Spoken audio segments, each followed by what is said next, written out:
Blessed, noble, and perfectly enlightened one.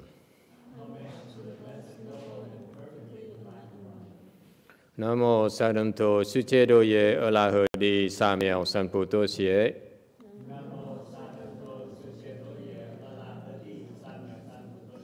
Nam mô Tác Đắc Tha Tô Già Đa Gia A La Hờ Đế Tam Miệu Tam Bồ Đà Tọa.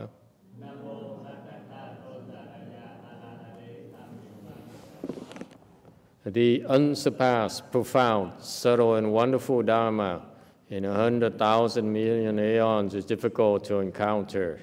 Now that I am able to see and hear, I will receive and maintain it. I vow to fathom the thus come one's true and actual principles. Wu shang sheng sheng wei miao fa bai jie wan jie na zhao yu wo jin jie wen de shou qu yan jie ru lai zhen shi yi. All Buddhas and Bodhisattvas, Venerable Six Patriarch, Venerable YongHua, Venerable Level People, and all good advisors, A Di Đà Phật.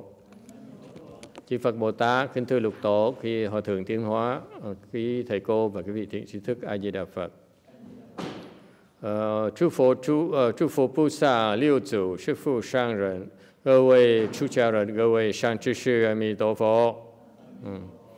Today is the what day? 27, thank you. 27 of January 2019. We are here in Rosemead, California, Wei Mountain Temple to continue discussing the Sixth Patriarch Sutra. Thank you very much.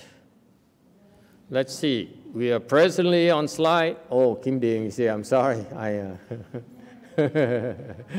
abusing you. Okay. Slide số mấy hả? 39. 39. Okay. We are very, very blessed indeed that we are able to get together and discuss this Sixth Patriarch Sutra. Quý vị biết không? Chúng ta rất là có phước mới có cái cơ hội mà tụ họp lại đây để mà nghe cái kinh Lục Tổ này. Okay.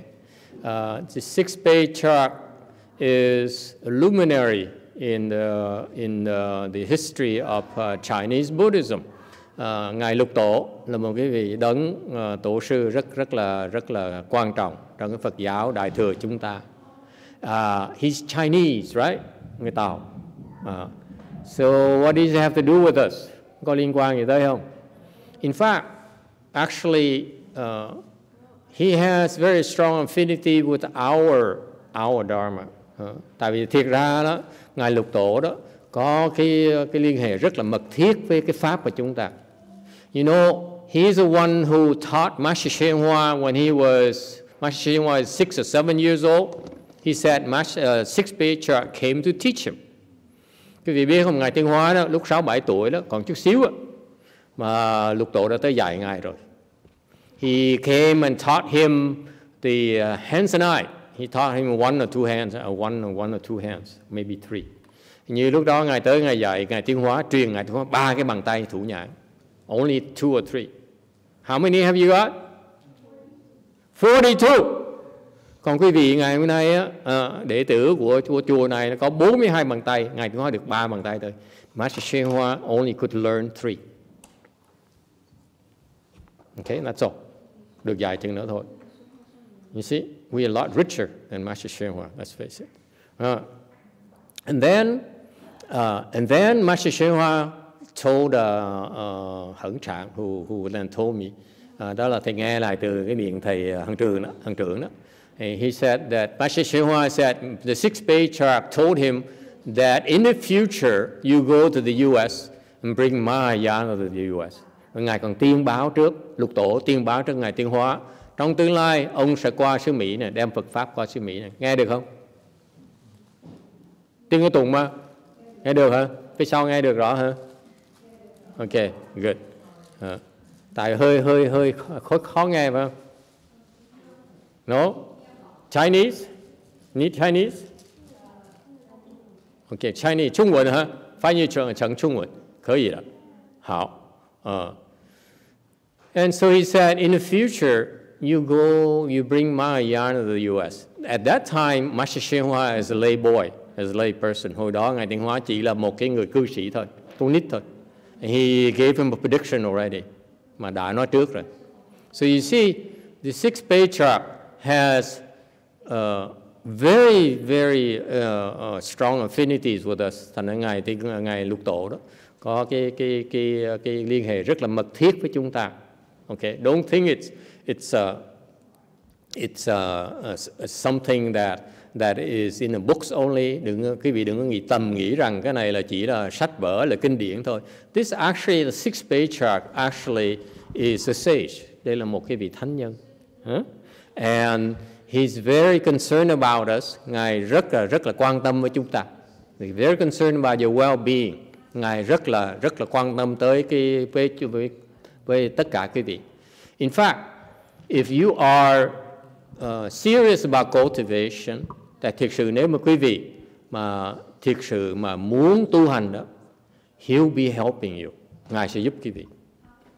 You know that? Because that's my personal experience too. Đó là kinh nghiệm của thầy luôn nữa. Because not only the sixth patriarch came to teach Master YongHua, không phải riêng Lục Tổ tới dạy Ngài Tiến Hóa. He also came to teach me in 2002, 2003. Ngài tới dạy thầy lúc mà hàng 2002, 2003, more likely 2003. Yeah, something like that. 2003, khoảng như 2003, he came to teach me. In what occasion? Cái duyên nào? Kind of interesting. I was meditating every day. Hồi đó mỗi ngày thiền. I was doing a chán chi every day. Hồi đó tự tu thiền thất ở nhà, mỗi ngày tu. Okay, I was doing, 16, 20 hours a day. Thiền mỗi ngày mười mấy tiếng một ngày, 20 tiếng một ngày. And then I was taught that I needed to listen to the sages' teachings. Thầy được dạy rằng mình phải nghe. Mình phải nghe cái lời giảng của we need a Chinese, Korean translation. Is there any Korean translation today? It means she's in Long Beach now. So who's translating for us in Korean? No translation? Two Koreans. Who's going to translate for them?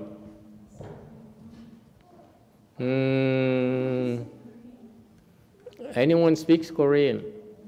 These poor people. We so unfriendly, un-Korean friendly. Anyway, what happened is I was doing a chán chi every day for a while. Hồi đó thầy tu mỗi ngày tu thiền thất. And as every day, we are supposed to listen to the sage's teaching.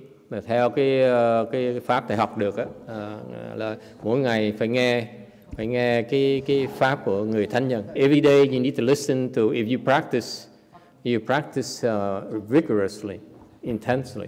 Cái vị tu mà gắt gao, you have to listen to the sage's teachings every day. Mỗi ngày phải nghe cái chánh pháp. Okay? You have to listen to the proper Dharma. All right? That's very important.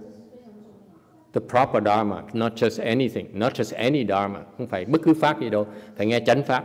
Is that clear? Proper Dharma. Okay. Apologize to Koreans because maybe we have Shana, explain to them later. Okay.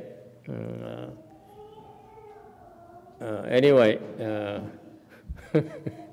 I don't know how to explain to them either. And so anyway, so I listened, I watched, I read up on the six patriarchs' teachings. Thì thầy mới nghiên cứu cái lời dạy của ngài Lục Tổ. I studied his teachings, and one day I was wondering about one thing about his teaching. Ngoài kia thầy thắc mắc một cái lời dạy của ngài. He's talking about a third stage arhat, đơn giản về cái tam quả A-la-hán, third stage arhat. And he says, this is a third stage arhat. Thầy nói là cái tam quả A-la-hán như vậy đó. Okay. And I couldn't understand what he meant. Người Tàu người giảng nói một câu thôi. He explained in one or two sentences. Giảng có một hai câu thôi. I couldn't understand it. Thầy hiểu không được. The way the Chinese explain the Dharma is very, very concise. They don't use a lot of words like we. Người Tàu nói Pháp, cái Pháp người Tàu giảng chỉ là rất là cô động. Thành ra nốt một hai câu thôi, thầy hiểu không được. I couldn't understand at all. I racked my brains for days and I couldn't understand at all. Thầy không hiểu được. And one day, I went to buy groceries. Thầy tới ABC supermarket. Okay, tới cái on Bose Avenue and Magnolia in Westminster. Thầy tới cái chợ siêu thị ABC ở Bosa đó. And I was looking to buy, I still remember, I was still looking to buy cabbage. Đó đừng kiếm mua cái cabbage, what's cabbage in Vietnamese? Bắp cải. Okay, that round thing there. Okay, very cheap. In the U.S., in California, we pay 50 cents per pound. So I like them because it's cheap, nutritious. So I was looking for cabbage, and there's an old man. Có một cái ông già, very old, skinny, about the same size as Master YongHua and the sixth patriarch. Lùn tịt, mà ốm nhách nữa. Okay? He's right there, standing there, and he refuses to move. Ông đứng đó, ông đứng chiếm cái chỗ đó. Okay, and I see, I'm a cultivator. I don't have time to waste. Mình là người dân tu, mình sẽ có thời giờ mà phí mà được. Okay? I was pressed for time. I don't know why. Unemployed, you pressed for time. Người thất nghiệp mà nghĩ là mình không có thời giờ. And so it lasted for 1-2 minutes. I realized that my reaction to that old monk, okay, is exactly opposite of what a third stage arhat is supposed to do. Thì thầy mới khám phá rằng là cái phản ứng của thầy, cái hành động của thầy, okay, my behavior at that time was exactly the opposite of the behavior of third stage arhat. Thầy mới hiểu rằng là cái hành động của mình lúc đó đó, okay, là nó đi ngược lại cái hành động của một cái người tam quả A-la-hán. Okay, and then so whatever I've been pondering, Brady, about what the third stage are, that thing there, it's been in my mind, but yet I'm thinking about it, and my behavior is exact opposite of that. Thì cái óc tình đó đang suy nghĩ là cái cảnh giới của cái tam quả La-hán như vậy, mà cái hành động mình nó đi ngược lại cái óc mình. So it goes again, my behavior goes against my own whatever is in my mind, what the description of that behavior is. And I realized, aha, that's what it means. Thầy mới hiểu được cái lời dạy của Ngài Lục Tổ. That's how I got to understand the six patriarchs' teaching. Okay, exactly at that very moment, I said, I wonder what the sixth patriarch means. For days I've been wondering. I said, what does the sixth patriarch means? Because it's nowhere written anywhere else. Thầy thắc mắc là mấy ngày liên tiếp là tại vì có Ngài Lục Tổ mới giảng như vậy thôi, những người khác không có kinh điển là giảng. Only he explained it that way. See, a patriarch elaborates on the principles in a way that the scriptures don't have. Là những người tổ dạy cái pháp, họ dạy những cái pháp mà kinh điển không có. They elaborate on the scriptures, thành những cái kinh đó. Okay, so that's, and I realized then that old man in the grocery store is a sixth patriarch. Thầy mới bật ngửa ra, té ra cái ông già đó, okay, mà trong cái tiệm siêu thị ABC đó is a sixth patriarch coming to teach me what he meant by his teaching. Ông Ngài Lục Tổ hóa thân ra cái người đó. It's fascinating. You heard about this concept of transformation body, where a bodhisattva can manifest as a human, can manifest as a dog to teach you. Can you translate for two? Eat meat, come up. Maybe you know, eat meat. Come on. You sit. Yeah. I'm sorry. So Shana is not here. So, and what's happened to Sarah? Sarah is not here either. She went home. Still not feeling well, huh? You want to come closer so that she can translate? Oh my God, it's terrible. Working too hard. So what happened is very interesting. I learned since I went to Mahayana. I'm told that the bodhisattvas can have a transformation body. Thì học á, in Buddhism, you know that the bodhisattvas have something called Hua Shen transformation body. Hua Shen. Yeah. Okay. So they can manifest as a person. They can manifest as a dog. They can manifest as anything to teach living beings. That's one Yin Bodhisattva does in the sutra. Okay. So I heard about that. I never knew it's possible. I just heard about it. Nghe chuyện đó thôi. So what happened to me at ABC supermarket in Bosa, in Vietnamese town, in 2003, 2004, something like that, is that the sixth patriarch manifesting as an old and very short and very skinny man, Vietnamese guy, gray hair. I still remember that guy. His hair is about the same color as Brady's, by the way, same exact color. Okay, and are you on hair color? And how come yours is brighter than Vicky's? Yeah, Vicky's hair still has touch of gray. Yeah, he probably dyed his hair.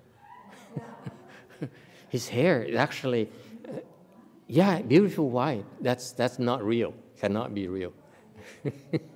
So anyway, sixth patriarch manifested as about your height, by the way, a man, Vietnamese man, standing in the market, okay, and preventing me from buying my cabbage thing for 2 minutes. He just stood there, looking. He wouldn't pick up any. He's just going like this. I said, what is an old man doing, picking up cabbage? That's weird. And he just stood there. He wouldn't move. And ABC supermarket, that area is only this wide, where they stack up the cabbage. So I cannot. So I eventually moved in closer to him, and I kind of elbow him a little bit. And the guy wouldn't move. I was so upset. And my behavior, my habit energy is exactly the opposite of what a third stage aha is supposed to do. So I said, I'm no third stage aha. Thầy mới bật ngửa ra, thầy nói, mình nghĩ mình ngon lành, tại mình còn thua tham quả là because my behavior is exactly opposite. It falls short of the standard of third stage aha. Third stage aha is much more, has a proper behavior. And I was a very, very, very bicycle person. So that is to tell you that, so I realized that it's actually, it reinforced my faith, because I realized that the Bodhisattva really can transform to a person like us. And that's how he came to help me understand what he taught about a third stage arhat in person. It's so cool. Thầy mới học được cái, mới khám phá ra là cái lúc mà đọc sách mình chỉ nói là Bồ Tát và hóa thân ra, mình ngờ thiệt sự Ngài Lục Tổ hóa thân ra. So you see, the sixth patriarch we are studying right now is very, very high level. Trust me. Just between us, I think he's a Buddha. He's no ordinary Bodhisattva even. His teaching is way too profound. Cái Ngài Lục Tổ, cái chắc chắn thì tin là Ngài Lục Tổ là Phật rồi, chứ không phải Bồ Tát nữa đâu. Okay. His teaching is too profound, way too profound for us. Cái lời dạy bà thâm sâu dễ sợ. And I'm telling you, if you sincerely want to understand his teachings, thầy nói quý vị nghe, nếu quý vị đọc những lời thánh nhân, remember I told you when you practice, you want to listen to the sages' teachings. Nhắc quý vị là học nên học những lời thánh nhân, not just anyone, okay? Don't listen, don't learn my, what I teach is nothing, not important. But so you want to stick to the sages' teaching. Quý vị học những cái lời của thánh nhân đó, and because in my personal experience, like my master's experience, giống như kinh nghiệm của thầy, kinh nghiệm của ân sư của thầy Ngài Tiến Hóa đó, if you are sincere about wanting to learn and understand these sages' teachings, những cái vị thánh nhân này đó, okay, they will come and teach you. Like it happened to my master, it happened to me. Cá nhân thầy, cũng như cá nhân Ngài Tiến Hóa, rất may mắn được họ tới họ dạy cho. It's so cool. So it's true. The Bodhisattva, the Buddhas, the high level, like the sixth patriarch, can manifest as an old and very skinny Vietnamese bicycle guy, and he would stand there and drive and make you so afflicted, to show you that if you were third stage arhat, you wouldn't have those afflictions. So that's how he taught me. Thành ra ông Ngài Lục Tổ Ngài hiện ra làm hóa thân ra một cái ông già nhách, lũ khụ, mà cái hành động rất là kỳ cục. Mà vì các kỳ cục như vậy thì có cái phản ứng đó. See, he has such a, it's not nice behavior of an old man. Okay. Reasonable man. So, and naturally, we react to that. We judge them. Thành ra khi mà có cái hành động như vậy, let me explain to you, it's so fascinating. When people behave badly, okay, khi mà quý vị để ý cho qua, khi mà người ta có hành động nó không có tốt, happen to meet anyone like that? All of us, right? And what happened to us? Khi mà người ta có hành động không có tốt, chuyện gì xảy ra cho mình? We judge them, we get afflicted. Say, how can you behave like that? You're an old person. Have you lived long enough? Mình đã già, tóc bạc phơ rồi mà vẫn còn cái hành động như con nít vậy. You're so selfish, you're so self-centered. Have you learned nothing at all the last 70 years? Mình thắc mắc là người ta 70 tuổi, tóc bạc phơ rồi, mà khi họ chưa hiểu được cái gì hết, cả đời chưa học hỏi hết. So what happens is, they are they, but we react to that. We judge them. We have, as our reaction indicates our level of wisdom. Thành cái phản ứng của mình đó. Does it make sense to you? Huh? How you react to others' behavior indicates where you are. Thành ra cái phản ứng mình mà bởi cái hành động người khác chứng minh cho quý vị thấy cái trình độ của trí huệ quý vị. Yeah, cool. So I'm wondering, if a third stage arhat behave certain things this way, I couldn't understand it. And when he came and demonstrated to me I was no third stage arhat, I said, that's it. That's what he meant. Okay? Thành ra nhờ cái ông tới ngài dạy như vậy thì mới hiểu, dạy ngược lại. So they teach you by behaving the opposite way for you to react to it. Isn't that cool? Secret, okay? Secret. Okay. Bí mật dễ sợ hơn. This is how sages teach you. They behave in a way that makes you react. Okay? Because your reaction demonstrates your level of wisdom. Tại vì người ta hành động như vậy khiến quý vị có cái phản ứng. Nghĩ là tại sao người Việt Nam kỳ cục vậy? Tại sao người già kỳ cục vậy? Sao người trẻ kỳ cục vậy? Okay? And that shows your level of wisdom. Isn't that cool? And that's how sages teach you. Là cái người thánh nhân ta dạy chúng ta như vậy. They don't say, mani padme hum, or Nam Myo To Pho, or be happy, whatever. They reflect. They help you look at yourself through your behavior. Cái người thánh nhân ta dạy cái gì bằng cách đó, người ta giúp quý vị thấy được cái hành động của mình. Okay? That's called Great Mirror Wisdom, which Sixth Patriarch Sutra we go to much later. Đó là gọi là ta jing. What are you? Great Wisdom Mirror. Ta chu jing. Huh? Ta yuan jing. The Great Perfect Mirror Wisdom. I forgot. It's just too much tacos today. Bữa nay ăn taco nhiều quá. Okay, isn't that cool? That's how sages teach you. Thánh nhân dạy như vậy đó. Okay, they help you see your stupidity. Người thánh nhân dạy bằng cách cho quý vị thấy được cái vô minh của mình. Unless you see what you're doing wrong, you cannot make corrections. Nếu quý vị không thấy được cái sai lầm của mình, sao quý vị đổi được? Isn't that cool?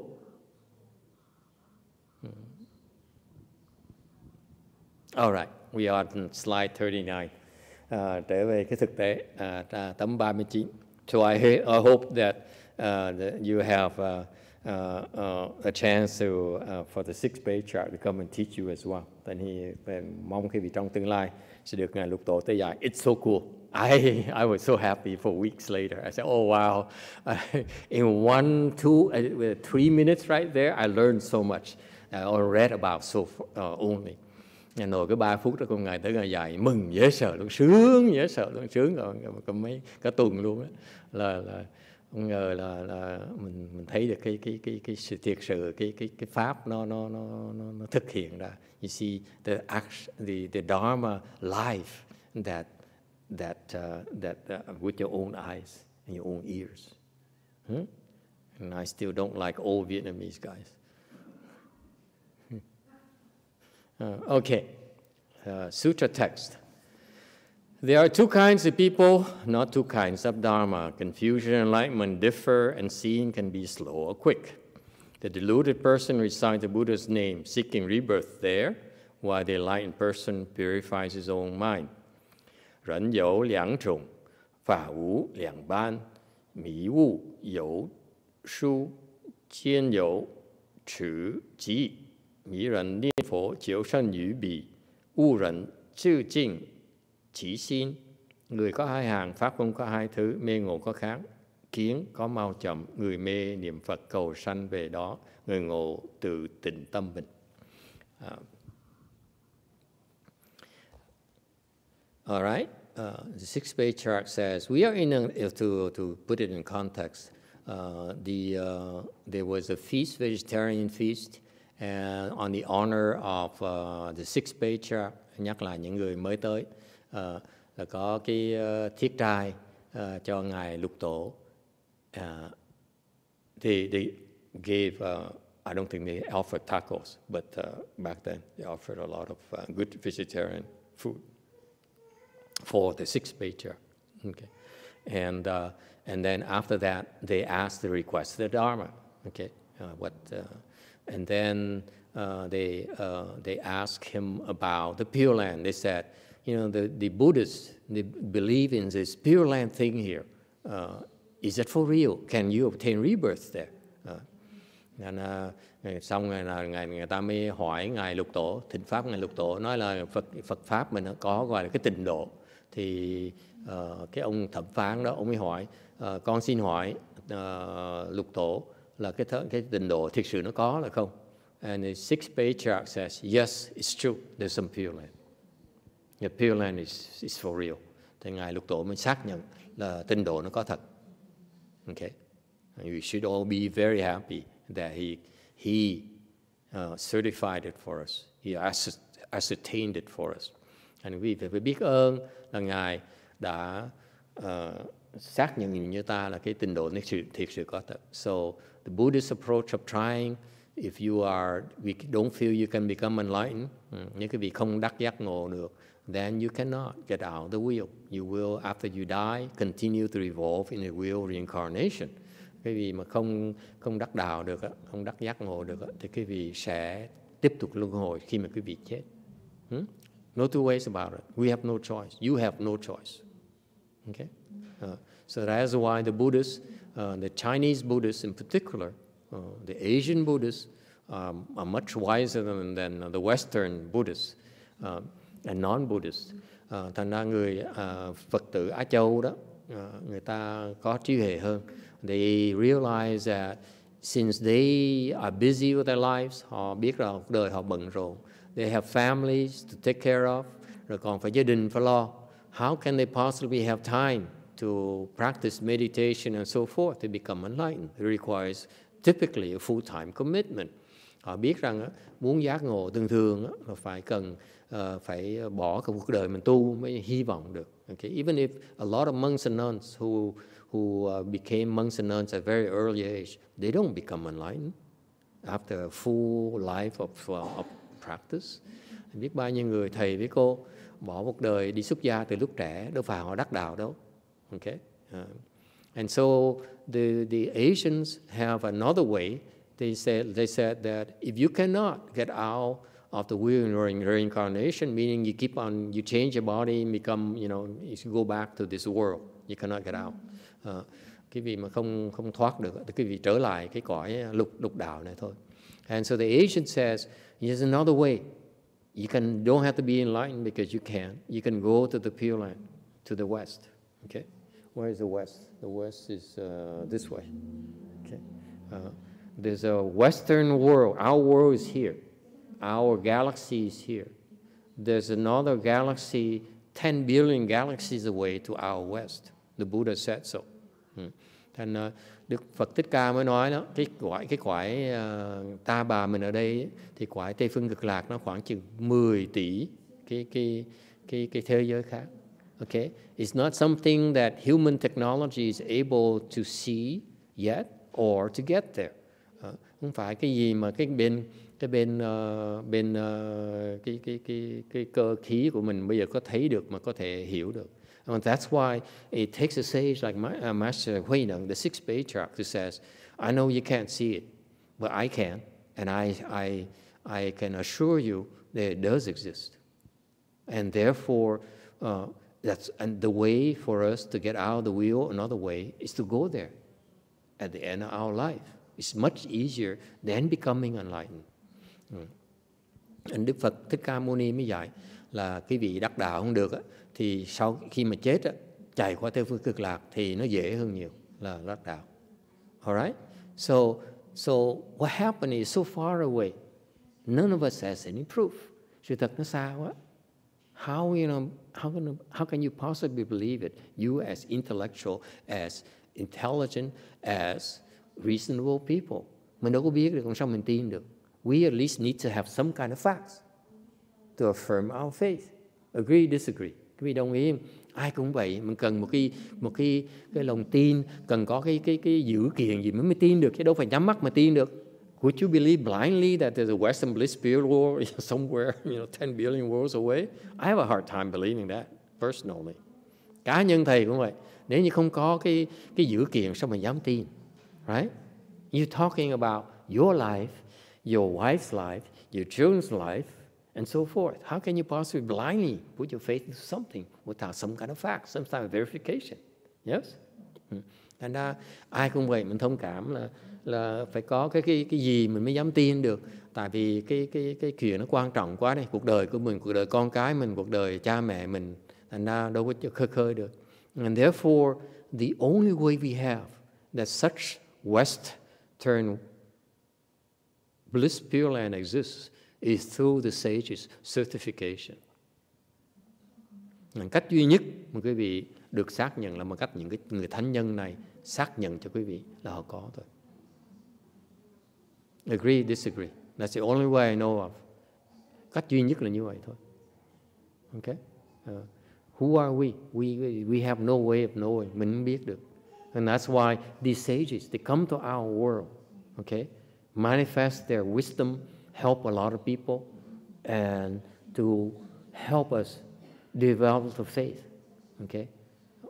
For example, the Buddha came, he taught a lot of things because he saw those things, but we cannot see. Okay? Giống như Đức Phật cũng vậy. Những nhiều vị thánh nhân ta tới cái thế gian chúng ta, they manifest as transformation body again, remember? It's all transformation body. Okay? They are somewhere else and say, okay, I want to manifest as a king, manifest as a cockroach, and manifest as a dog, okay? Manifest as an old and skinny and short guy, Vietnamese guy, okay? To teach you, to teach us. Manifest as Shakyamuni Buddha. Isn't that cool? Nó hóa thân ra để dạy chúng ta, để what for? To teach us the proper principles and help us develop the faith. Họ hóa thân ra để mà dạy chúng ta những cái tri kiến đúng, những cái trí huệ và giúp chúng ta phát lòng tin. Okay? And that's why, trust me, after that ABC supermarket incident, I revered the sixth Patriarch Sutra. I said, this is a superior individual. I would like to learn more about what he taught. Thành sau khi mà thầy được Ngài dạy ngày đó, thầy phát cái tâm là đây là một cái vị đại Bồ Tát, một cái vị đại thánh nhân, mình phải học thêm những cái lời dạy của Ngài. That's not miss this opportunity, to learn more about what he taught. Thầy mới nghiên cứu thêm nữa. All right? Unfortunately, it's not that much he taught. Sixth Patriarch Sutra here is only another few of his teachings. Thành ra kinh lục tổ này mình cũng quý lắm. That's why for us to be able to study it is real takes a lot of blessings. Mình có phước lắm mới học được pháp này. Okay? And so the context is that he says, yes, there's something called the Western Bliss Pure Land, 10 billion worlds away. It's for real. Okay? Thầy nhắc lại là Ngài Lục Tổ, Ngài xác nhận là cái Tây phương cực lạc này thực sự có. It's right there. Okay? And so they continue explaining more about this Pure Land, this Pure Land Dharma here. Tiếp tục giảng thêm về cái pháp tịnh độ này. He says, there are two kinds of people, hai loại người. Okay? Meaning that either you deluded or you are enlightened. Hoặc cái vị mê muội hoặc là giác ngộ. There are only two kinds. Okay? What is the difference? Difference is that the enlightened people have real wisdom. Okay? They would not have an adverse reaction to an old man, old skinny man. Okay? Người mà giác ngộ không bao giờ có những cái phản ứng mà nó xấu xa đối với ông thầy, ông già lẩm cẩm. Okay? Clearly. So, if you deluded, you do unwise things. Người mà mê muội thì làm chuyện mê muội. Whereas you enlightened, you do things out of wisdom. Everything you do is out of wisdom. Cái gì mà giác ngộ rồi, cái vị làm những chuyện toàn là có ý nghĩa hết. Okay? So he says two kinds of people, either you confuse or you have wisdom or you enlightened. Cái có hai loại người, một người mê muội và một người là giác ngộ. So far so good. Only two kinds, nothing in between. No transgender or trans whatever. Okay? Không thể nào nói là có cái hàng thứ ba là giữa lưng chừng. Okay? No such thing. Okay? It's very clear in Buddhism. Either you confuse or you have wisdom. That's it. Wisdom meaning you are enlightened. Trong Phật giáo mà rõ ràng lắm. Okay. Hoặc là quý vị có trí huệ, giác ngộ, hoặc quý vị mê muội. That's it. Nothing in between. Any problems? Okay. But you can still be confused and very special at the same time, in a confused way.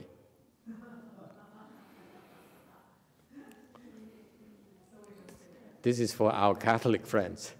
Yes, you can be confused and happy at the same time. Yes.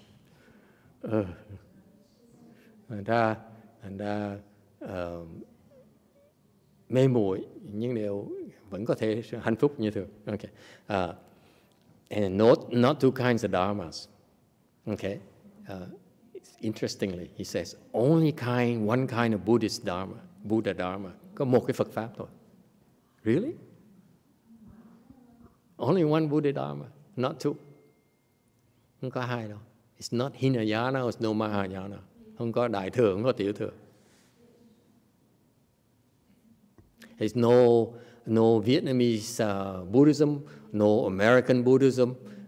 Không có Phật pháp Việt Nam, không có không phải Phật pháp Mỹ, không có đâu.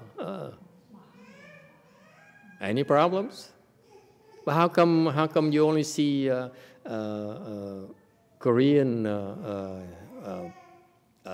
Buddhists and you see Chinese Buddhists, you see Japanese Buddhists? Tại sao quý vị thấy Phật pháp người Tàu này, Phật pháp người Miến Điện này, Phật pháp người gì đó, người loạn Sài Gòn? There must be different, no?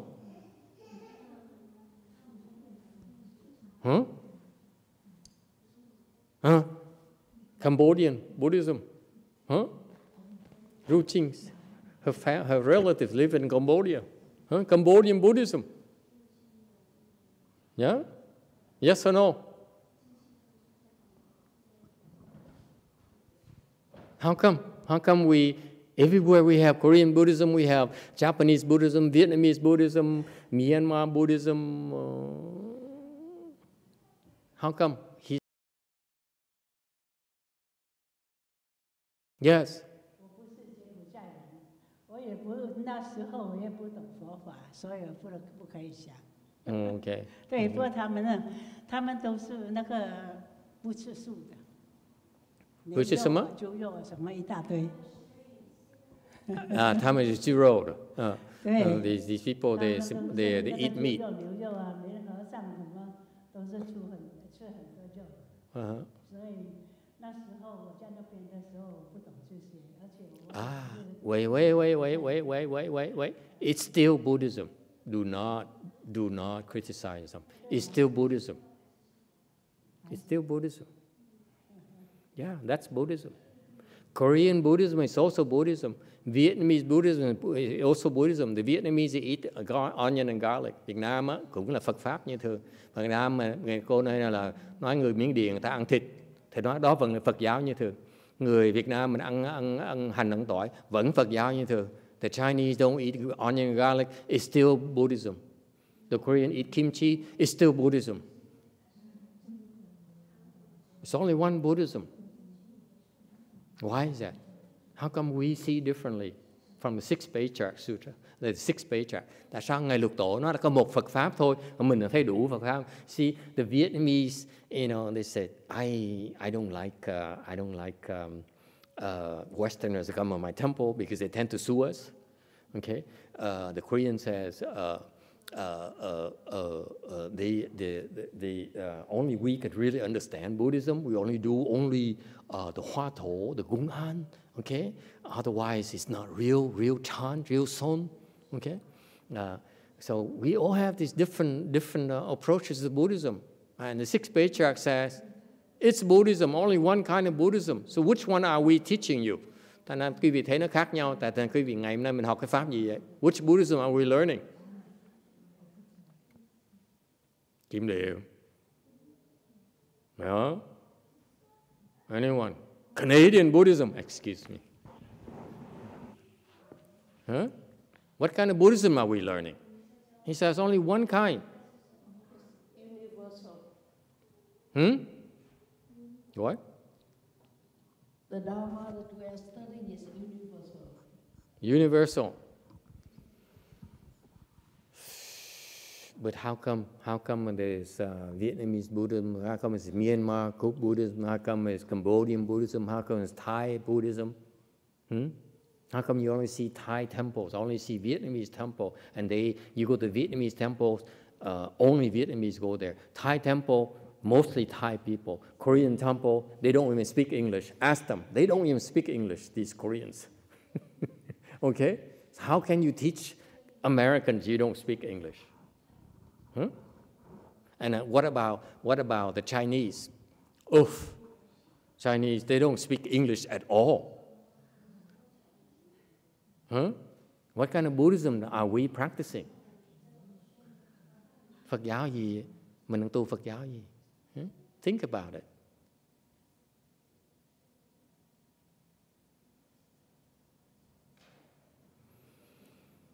What those places are teaching is a subset of Buddhism. It's not the total Buddhism. Cái Phật pháp mà mấy cái chỗ đã học đó, I mean, if there's the part of Buddhism that it's okay to eat meat. Có cái chỗ mà Phật pháp mà dạy mình có quyền ăn thịt, right? That's Buddhism too. You cannot criticize them. Đừng có chỉ trích người ta. Ăn thịt, it's okay. Okay? It's okay to eat meat. Certain kinds of meat are okay. But some of the monks and nuns, they eat the wrong kind of meat. That's not okay. Okay, that's not Buddhism. Okay? Cái Phật pháp thịt có quyền ăn thịt, để có loại thịt đúng mới có quyền ăn. Okay? Lobsters, not sure. Wagyu beef from Japan, not sure. Kimchi has to be no garlic, that kind of thing. Okay? So you see, there are certain, all these things are okay in Buddhism, but the people, they confuse. That's why they misinterpret a lot of things. Thực ra cái Phật pháp mà nó rộng dễ sợ lắm. Okay? But what about, but then is it really Buddhism if these people are doing it wrong? Let's say the monks eat meat and they eat lobsters, they eat Maine lobsters, they eat, what is it? What's a good beef? I just give you a Japanese name, but you guys don't eat Japanese beef, so, huh? What? Wagyu beef. Wagyu? What kind of beef is that? W-A-G, Wagyu. Is that American beef? No, the Japanese master. Japanese? Yes. Oh, see, that tells you. I don't know anything about Japanese beef. Terrible. Okay. Okay. So in fact,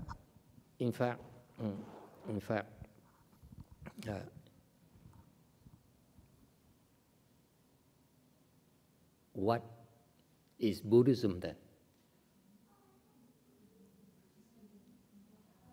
Why does it say it's only one kind of Buddhism, not two? Dharma here means Buddha Dharma. Dharma here, by the way, is short for Buddha Dharma. Dharma with capital means Buddha Dharma. Dharma with tau, lowercase, is just anything. Okay? So there's only one kind of Buddha Dharma. So what is that kind? What is that Buddha Dharma?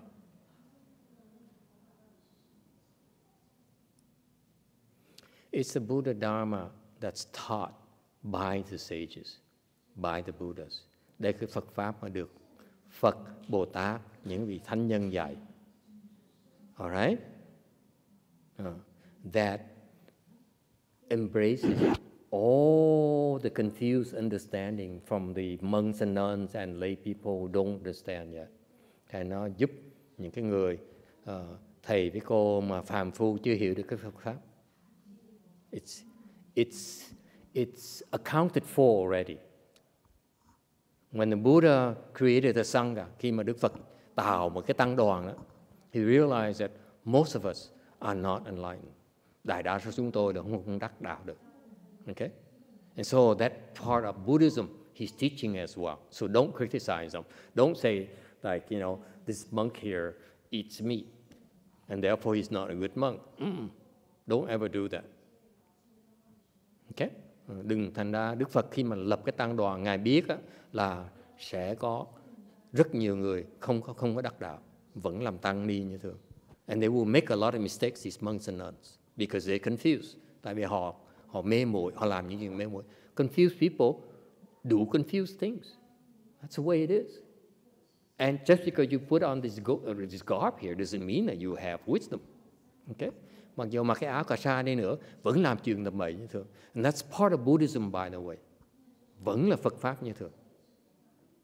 So, the Vietnamese, their own Vietnamese way, the Korean do their own Korean way, the Japanese, their own Japanese way, German do their own German way. Okay? That's part of Buddhism. Really? Can you buy that? Quý vị đồng ý hay không đồng ý? Why? That's why it's so beautiful, that's why it's so powerful. Nó tuyệt vời như vậy đó. Huh? You are allowed to make mistakes. Quý vị có quyền làm lỗi. On the way towards enlightenment. Trong cái đường tới đắc đạo đó, you will make a lot of mistakes. Quý vị sẽ làm nhiều lỗi lắm. Agree, disagree? Huh?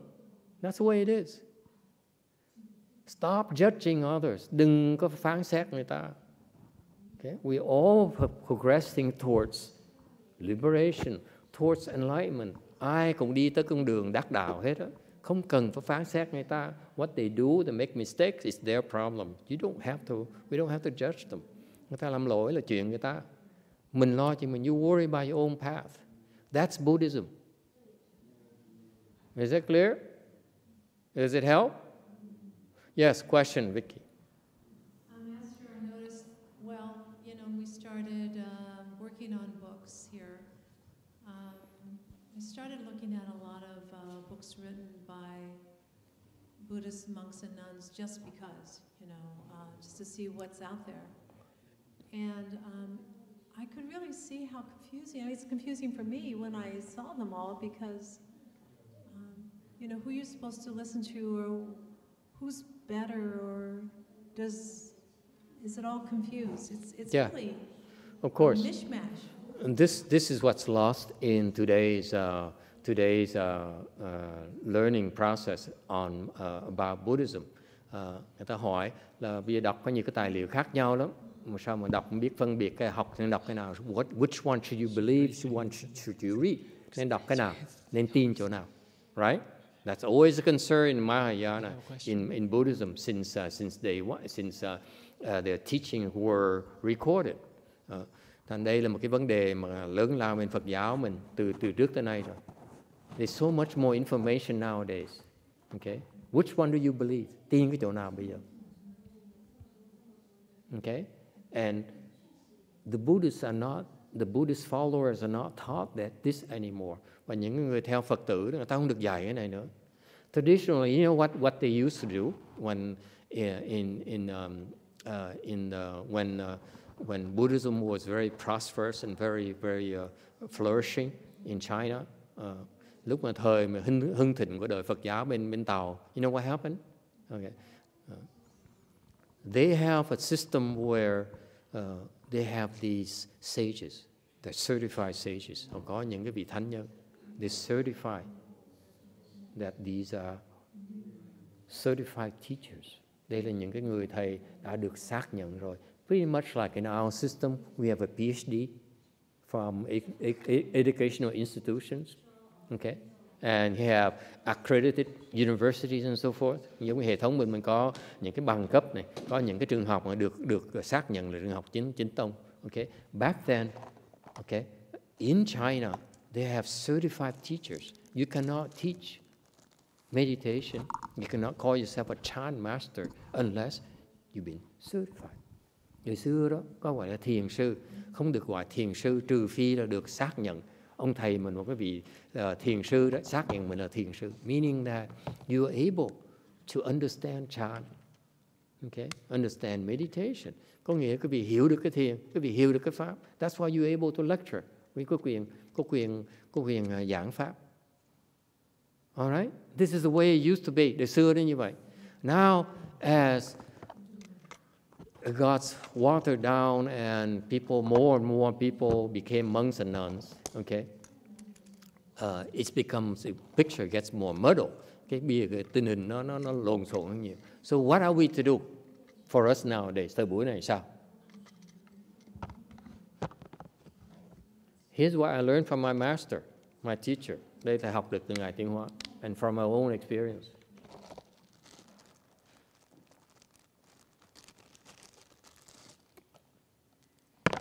I was taught this when I first started, but I ignored it.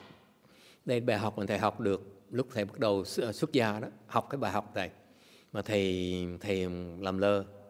And then because I ignored it, I paid dearly. I lost many years, a few years, at least 1 year of my time, maybe 2. Mất 1-2 năm trời cuộc đời mình. Okay. I was taught, thầy được dạy. Okay. First you do, if this is Buddhism is not like a worldly knowledge, like a degree or something. Cái Phật pháp nó khác là đi học lấy cái bằng. Okay. In Buddhism, it's only unfortunately taught by certified teachers.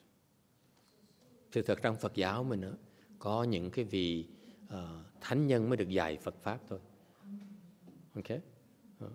We rely on the monks, certified monks to teach, to transmit Buddhism. Phật pháp mình là dựa trên những ông tăng để mà dạy. Okay? What they mean is enlightened monks. Đây là những cái vị tăng đã đắc đạo rồi. Alright? That's what Buddhism, how Buddhism is transmitted. Phật pháp được truyền như vậy. So what happened is that if you know that, and what you ought to do, I was taught, để được dạy như vậy. You first learn only from enlightened teachers. Thầy đầu tiên thầy được dạy này mà thầy làm lơ. Thầy nói thứ cái gì muốn học Phật pháp phải học tới những cái người thầy mà đắc đạo rồi mới đi học thôi. You don't, and I ignored it. Thầy không tin chuyện đó, because back then, 25 years ago, there weren't a lot of materials. There weren't a lot of stuff on the internet even. Hồi đó 25 năm trước không có nhiều cái tài liệu đâu, không có cái mạng không có nữa đâu. It's not even nothing on the internet, practically nothing. Okay, so I picked up, I read any books I can put my hands on. Hồi đó thầy bất cứ cuốn sách nào mà thầy kiếm đọc, thầy đọc hết. I read so many books. Okay, and most of them are bad books, và đại đa số sách đều sai hết. Same thing nowadays, you get on the internet, most of the information on the internet, I'd say 99% information on the internet is bad, is erroneous. Hiện bây giờ 99% của trên cái mạng là trật hết, wrong, so wrong. I don't care it's Korean, Vietnamese, English, Hindu, doesn't matter. Bất cứ ngôn ngữ gì, you're going to have a lot of wrong information. Okay? And so what I was taught is that if you are confused, if you're not enlightened yet, cái vị chưa giác ngộ rồi đó, the only thing you should be reading, you should be learning from is from an enlightened teacher. Thì cái vị nên học với một người thầy mà đã đắc đạo thôi. Do not learn from, for example, if you want to go to a great school, you learn from the PhDs. Don't learn from a bachelor's guy. The bachelor's guy does not understand yet. Giống như cái vị học vậy đó, cái vị không thể nào học một cái người cử nhân thôi, người ta chưa hiểu bằng cách người có tiến sĩ. See, that's the analogy. So you first learn from the enlightened teachers. If you are confused, nếu quý vị mà còn mê muội đó, phải tìm cái ông thầy đắc đạo rồi mà học. Do not learn from anyone else. Đừng có phía. Because you learn from the stuff, it's garbage. It will confuse you later, like it did me. Nếu quý vị mà đi học những người thầy mà người ta mê muội đó, thì cái đó chỉ là rác rưởi trong óc của quý vị thôi. Sau này nó tạo nhiều vấn đề lắm. Okay? And after you become enlightened, then it's okay to read the garbage. Because the garbage can no longer confuse you. Rồi sau này quý vị đắc đạo rồi, quý vị đọc cái đồ tầm bậy không sao hết á. Tại vì cái tầm bậy nó không thể nào làm vị mê muội được. It can no longer affect you. But the question is for some of these smart Alex, he said, why do you bother reading the garbage? Rồi có người muốn thắc mắc hỏi là vậy đọc cái đồ rác rưởi làm cái gì? Why?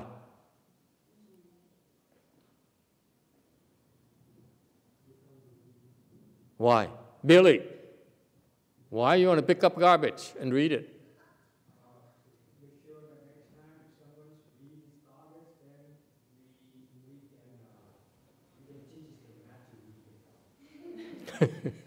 Billy says, I like them. I like it. I like garbage. I enjoy garbage. My daughter enjoys garbage. Why would you want to read garbage after you become enlightened? So when you're not enlightened, you feel you're enlightened, you can read anything you feel like. Okay, and many of the Americans here feel they're enlightened. Let's face it. Read anything you like. It's okay. But if you feel you're not enlightened yet, we recommend highly that you read only enlightened people's stuff. Okay? And after you become enlightened, read anything you like. Okay? Sau khi đắc đạo, đọc gì cũng được hết. Why would you want to read anything though? Any of the crappy stuff. Why?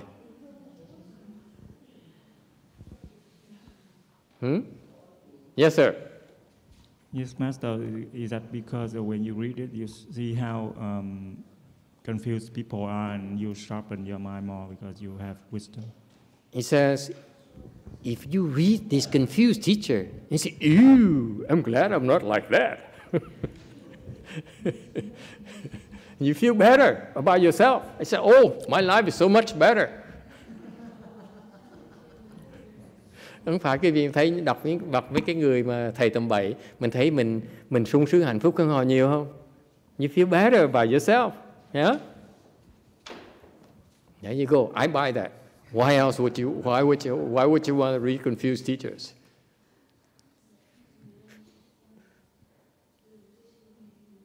Yes. Mình turn trash into green, recycle. What? You contrast between two confused disciples. This is so confused. This is okay. Discard. Huh? So he says basically he's proposing that now we can choose the less confused disciples and keep them, and the more confused send them over to CTTB. Thành mấy cái đứa mà nó có triển vọng thì mình giữ lại, còn mấy đứa mà nó dở mình đuổi đi chỗ khác, đi qua mấy cái chùa khác. Yeah? Why would you read? Huh?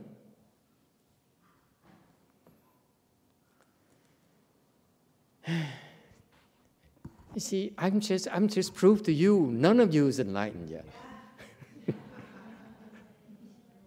Thầy mới chứng minh cái việc thấy chưa ai là người giác ngộ hết. You cannot answer a very fundamental question. Trả lời không được cái câu hỏi này. Just like I couldn't help myself when that old guy drove me up the wall. Understand the world? There are many level of people and to understand your worldly things. Why? To make them enlighten the way. Thank you, Lord. Someone understands. Someone has potential. That's right.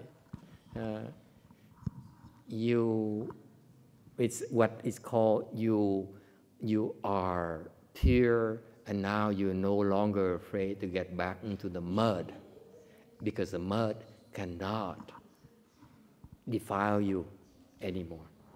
Đây này gọi là quý vị đã thanh tịnh rồi, bây giờ quý vị trở về lội trong bùn, tại cái bùn nó không thể nào làm dơ quý vị được nữa. That's the behavior of enlightened people. They become enlightened, what do? They don't retire, okay, like Brady. Okay? They don't retire. Once they become enlightened, doesn't matter if young and old they are, they jump right back into the mud. Okay? To help them. Thành đó, đây là hành động người giác ngộ rồi. Người ta giác ngộ rồi đó, người ta không có về hưu đâu. Người ta nhảy xuống mà lội vào buồng lại. Tại cái buồng nó không làm dơ được. Vào trong buồng nó làm gì? They go to the mud and understand, the nature of the mud, so that they can help those people who are defiled by the mud. Thành ra vào đó để mà hiểu cái dơ bẩn là sao, để giúp những cái người bị dơ bẩn là sao mà gỡ cho họ. You need to understand what makes them tick before you can help them. You need to understand them, what drives their behavior. Mình phải hiểu là người ta đó sai lầm chỗ nào mình mới sửa người ta được. Is that clear? So that's why before, when you are still confused, reading confused teachings will not help you at all. Actually, will make it worse for you. Tại vì vậy thầy nhớ, quý vị nhớ lại không? Là nếu như quý vị chưa đắc đạo rồi thì nên tránh học những cái mà tầm bậy. Tại vì cái loại tầm bậy nó khiến quý vị mê muội thêm.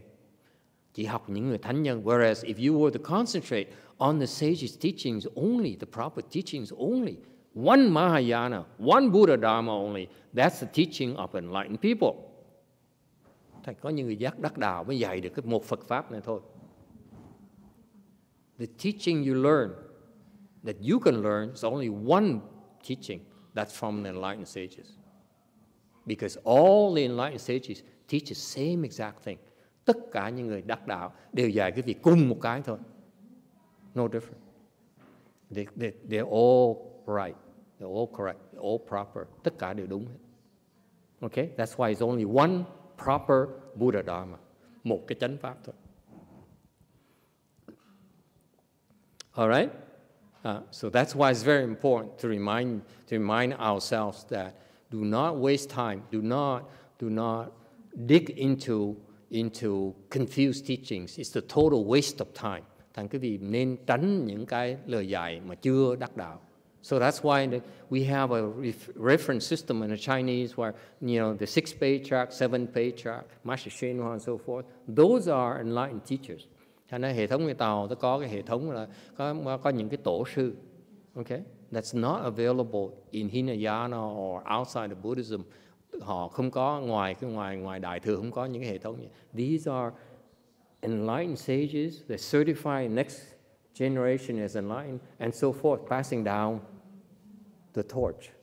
Thành ra mỗi cái đời họ xác nhận cái đời sau, xác nhận đời sau. It's not in Korea. It's not available in Korea. It's not available in Vietnam. Not available in India. Okay? Only in China.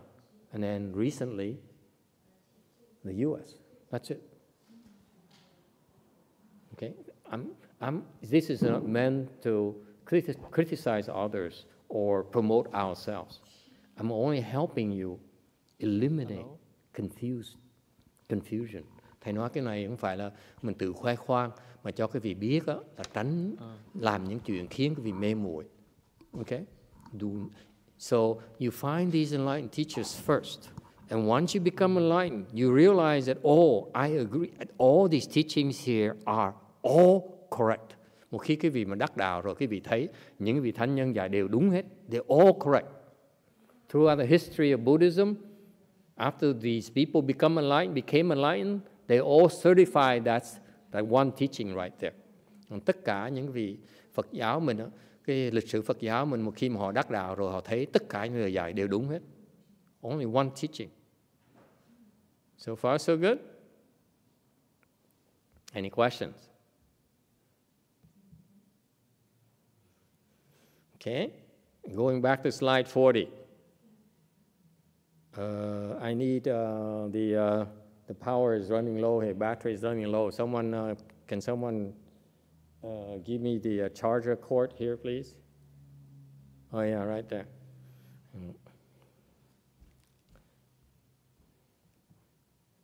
Thank you. Yeah, got it. Thank you. So going back to slide 40, confusion and enlightenment are different. Mê muội với là cái giác ngộ nó khác nhau. And when you see your nature, it can be slow, can be quick. Kiến tánh có thể chậm hoặc là lẹ. Slow meaning that you do it gradually. You go from Samadhi 1 to Samadhi 2, 3, 4, 5, 6, 7, 8, 9, and so forth. Quý vị chậm có nghĩa quý vị thấy cái định lực quý vị càng ngày nó tăng trưởng 1, 2, 3, 4, 8, 9. Okay. Quick. Quick here refers to sudden enlightenment. Lẹ có nghĩa là gọi là đốn ngộ. Okay, meaning you don't have to go 1, 2, 3, but you go 1 to 20. Okay, mình nhảy, you leap. So the Mahayana has the methodology to help you leap. Phật pháp Đại thừa mình có phương pháp để quý vị nhảy cò. You don't have to go gradual. You have to go slow. You go very quick. Hay mình đi chậm, mình có thể đi rất là lẹ. And I always certify to you again, only Mahayana has the quick, no one else has. Nói cho quý vị nghe nữa, muốn lẹ có Đại thừa mới có thôi. Not Hinayana, not possible Hinayana. Tiểu thừa không có. Okay. Deluded person recite the Buddha's name seeking rebirth to the West. Cái người mê muội. This is what confused people do. Cái người mê muội thì niệm Phật cầu vãng sanh. Sounds familiar? Mea culpa. I recite the Buddha's name seeking rebirth to the Western Bliss Pure Land. That's me.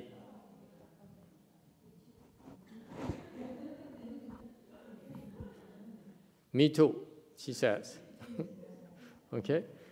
Thành thầy nói, thầy công nhận, thầy là mê muội, niệm Phật cầu vãng sanh bên kia. That's a behavior of a confused person. Agree, disagree. Đồng ý hay không đồng ý? He's a sixth patriarch. He doesn't beat around the bush. He doesn't try to please you. He's dead already. Lục tổ dạy trắng trợn lắm, không có nịnh hót cái gì đâu. Okay? He says, so that's what confused people do. So that's why the people who recite Buddha's name, they're confused. Aren't they? Nói cách khác, những người niệm Phật là người mê muội.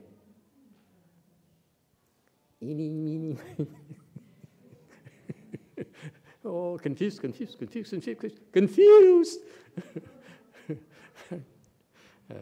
But the enlightened person purifies his own mind. Cái người giác ngộ đó thì tự thanh tịnh tâm mình. That's what they do. Họ làm như vậy. Okay? Questions? 41.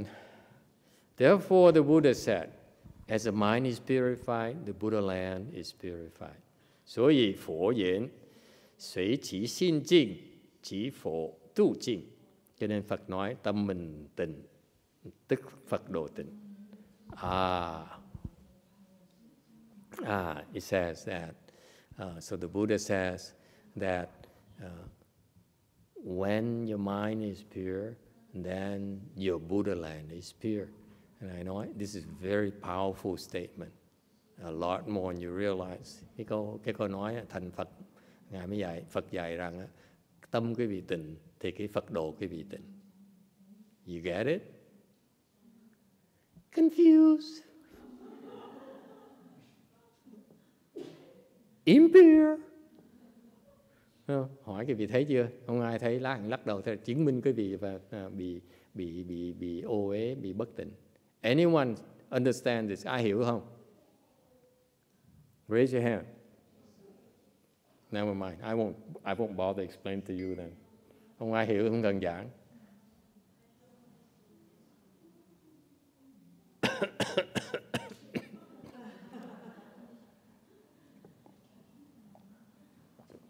So what does it mean? Very powerful statement. What? Come again? I said only if money can solve that problem. Has the potential to solve the problem. How much? Yes. Thầy nói tâm tịnh Phật với lại cõi Phật là một, tâm mình tịnh, cõi Phật tịnh, tức là mình cũng là tâm Phật luôn. Yeah, the Vietnamese too distorted. I'm trying to see whether I could explain to you or should I wait till the 6th patriarch to explain to you. Ngoài thứ là qua trước thứ là ngài Lục Tổ có giảng cái gì hay là thầy đợi mà không giảng thầy giảng. Yeah, no, he doesn't explain it to you.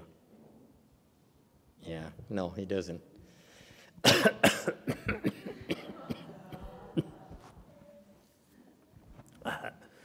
This is the opportunity to monetize the lecture. Yes?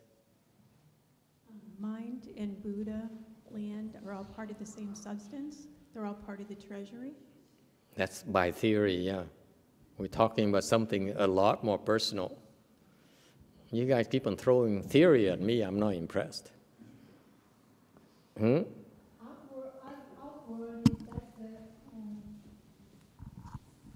Outward is just my own projection of inward myself.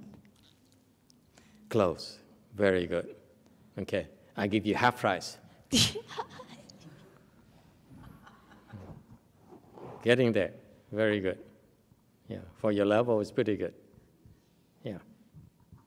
Meaning you can go higher. You hear? Right now it's temporary. You could go higher. But who cares? Pretty good. Yeah. Anyone else? See? No prospects. It's okay. I'm going to Disneyland after this.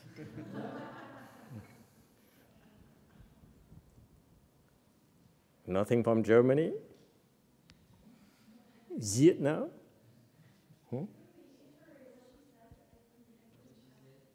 It's Korean stuff. You have to be Korean to understand. You have to read a lot of Korean junk before you understand. The Chinese have no hope. No Chinese.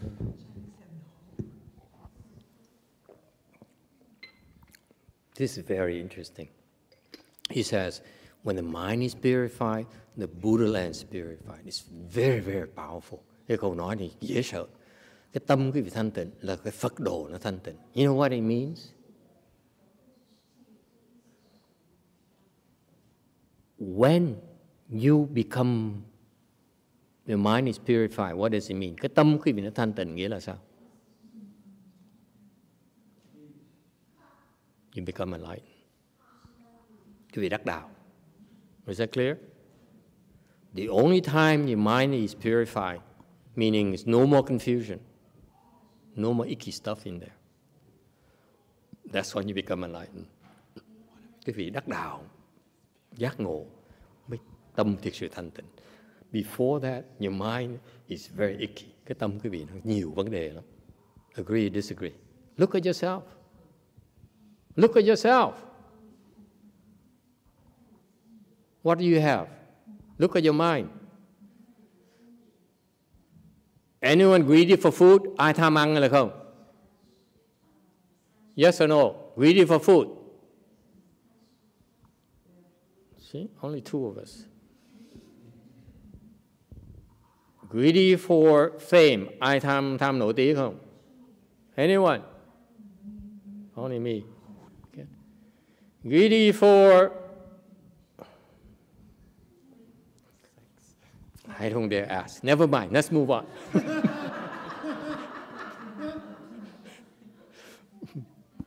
That's not degrade myself. So what he says here, when the mind is purified, when you become enlightened, this Buddha land is also purified. Thì cái cõi Phật này, Phật độ này cũng là tình luôn. Meaning right here. Ngay ở đây nè.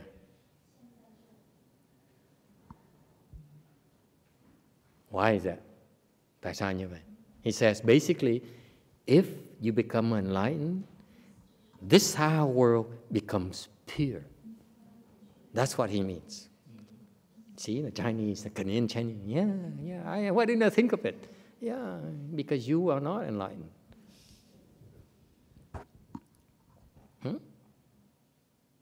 It's pure right here. Don't need to go to the Pure Land.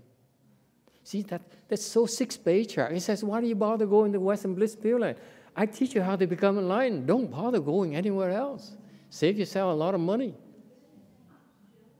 Thấy lục tuổi dạy hay dễ sợ. Nó nói, tụi bay lo chạy có thêm cực lạc, tới dạy cái bay ở đây này. Đây lại là đâu cần đi xa chi đâu mệt. You can still be here with your defiled woman. I mean, defiled child and sleepy woman. You don't need to be away from your loved one. Isn't that cool? Huh? That's great news, isn't it? Quý vị thấy tuyệt vời không?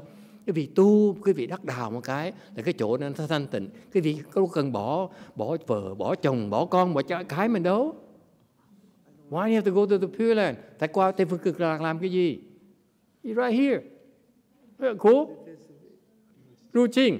喜欢不喜欢? You can still be with your beloved Joseph.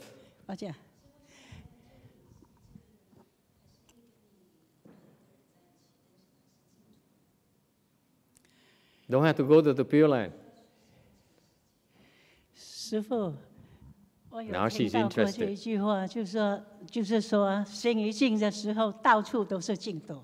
不过这一句来讲呢，我们的普通人很难做到。对。So what it means is that see, this is the Sixth Patriarch, so consistent with his style. He teaches us only the advanced Dharma. Ngài dạy toàn mấy pháp chiều sâu không à, but people don't appreciate it. Quý vị không thấy được cái chiều sâu này.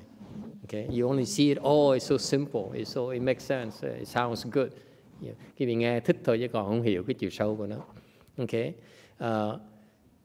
So how is it possible? Tại sao nó có thể có được? Is it believable? Cái này có thể có được hay là không? Does it make sense to you? Có là không? Anyone? You agree or disagree? Đồng ý là không đồng ý? I know I'm overreaching. I'm trying to ask confused people. You agree? When they say yes, I say, oh no. When they say no, of course. So what's the point of asking you? Hỏi cái vị làm cái gì? 觉得这一句话很对，不过就是刚刚那句话，要慢慢的那个使到那个心清净。Shall we move on? Because I am running out of words to insult you. Mình nói tiếp không? Nói nhiều quá, bắt đầu nó thành chửi rồi. Shall I move on, or you want me to tell you the story? Muốn thầy giảng tiếp hay là muốn you want more elaboration on this?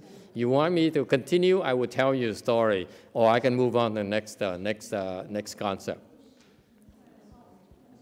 Huh? Why is it possible? Why? How can you make a statement like this and you can just believe it? Nói cái ngài nói nhưng mà cái vị tin ngay lập tức hả? Really? You just that gullible?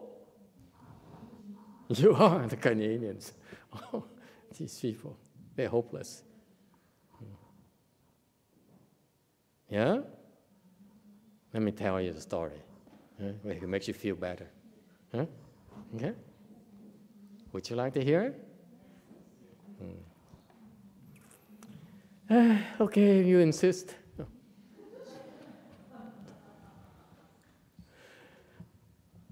It brings back this story to mind. Nhớ lại câu chuyện này. You know of Su Tông Po and Phổ Yin. You know the story about the great poet, Chinese poet Su Tông Po, and who is very, very famous in Chinese poet. And he has a buddy who's a monk called Dharma, the Buddha seal, okay, Phổ Yin. Huh? Remember that relationship? Okay, they are a very close friend, the best friends in the world. Bạn bè với nhau nó thì không có ai mà thân thiết hơn họ hết. One is a lay person, one is a monk. Okay, go figure. They're the best friends of the world. Okay, they are inseparable. Bạn bè thân thiết dễ sợ. Okay, and Su Tông Po is very proud of his meditation prowess. Ông Tô Đông Pha là rất là hãnh diện về cái công phu thiền của mình. They in rivalry, they're trying to compete who can be a better cultivator. Okay, cạnh tranh với nhau vậy, tranh giành với nhau. And so they would argue and argue and argue, but usually Su Tông Po is the one who comes out the short end. He keeps on losing. Để Tô Đông Pha cứ thua hoài à. One day. You got that? I mean, they have so many episodes where Dharma seal, a Buddha seal, Phổ Yin came out on top every single time. Lần nào cũng bị thua hết đó. Cãi lộn là thua, đấu là thua. One day, they're meditating. Hai người đang ngồi thiền. Okay, they're meditating together. This lay person, this poet, and this monk, this old monk. Một cái người thi sĩ, một cái ông thiền sư. Okay, and so Su Tông Po at the end of the sit, ngồi xong, Su Tông Po asked Phổ Yin, asked Buddha seal, ngồi xong rồi thì Tô Đông Pha mới hỏi Phật ấn. He says,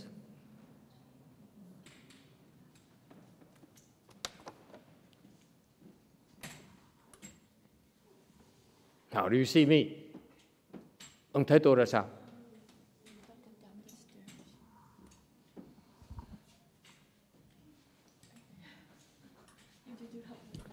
So Phổ Yin immediately replied.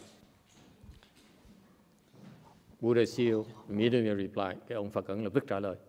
I see you as a Buddha. Tôi thấy Phật. I see the Buddha. And Su Tông Po said, yeah, of course. I'm Buddha to be. Đương nhiên. He thought, I'm Buddha to be. Tôi là đương nhiên Phật sắp thành. This is what the Buddhists are taught. It was fools. I'm Buddha to be, of course. Therefore, you should see me as a Buddha. Thấy vậy tôi là Phật, đương nhiên rồi. So Su Tông Po was very happy. Yeah. So then Phổ Yin, a few minutes later, Phổ Yin said, how do you see me? Phật ấn mới hỏi, thì chứ ông thấy tôi ra sao? Su Tông Po says, pile of crap. Nó là cái đống cứt. And Phổ Yin, Phật ấn tái sắc. Oh, sacrilege. And Su Tông Po looked at Phổ Yin's face, and Phổ Yin and see Phổ Yin didn't have any real reaction. He's very proud. I out-debated him for once. He's at a loss of words for the first time in our relationship. Thấy ông kia cứng họng rồi, Tô Đông Pha mừng dễ sợ, nói lần đầu tiên mà ta khiến nó nghẹn họng. So he ran home and called his sister. He didn't have a cell phone back then. Lập tức lật đật chạy về nhà kiếm cái người em gái, the younger sister, mind you. He says, you know what happened today? I debated with Phổ Yin, and I out-debated him. Ngài nói này mày có biết không? Ngài nói tao cãi lộn với Phật ẩn mà tao đấu khổ mà hơn đó, hơn lão. Sudongpo has no respect for Phổ Yên, trust me. So, hơn lão, không có kính phục ông tăng gì hết đó. And so the sister said, so what happened? Thế mà cái cô em gái mà hỏi vậy chứ, vậy chuyện gì xảy ra vậy?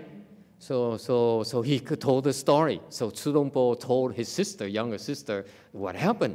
Thành Tô Đông Pha mới khoái chí mà kể in very detailed fashion. You know, I was sitting and I think I entered samadhi or something like that. And I think my light is emitting. I think my body's light, and I'm sure that I'm emitting light. Ông kể xung quanh nó, tôi ngồi người sướng dễ sợ. Tôi chắc chắn là tôi nhập định và tôi sẽ phát quang rồi. Of course, when you enter samadhi, of course you emit light.